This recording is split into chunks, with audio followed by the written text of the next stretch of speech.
Jail na sa ilalim yan ng DJMP.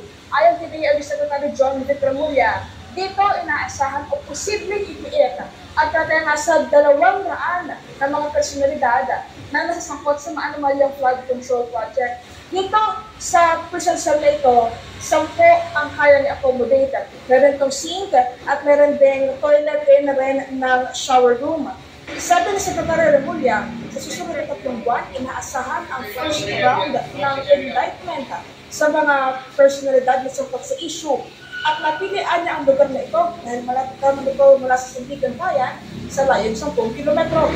Pero na nasa 80% ang mayroon dito sa Minka sa jail na kaya mag-accommodate ng hanggang 800 mga bilanggo. Samantala, kumpiyansa naman sa DILG Secretary John V. Remulla na 100% lang handang-handa ang bagong pasilidad ng New Quezon City Jail para naman ikulong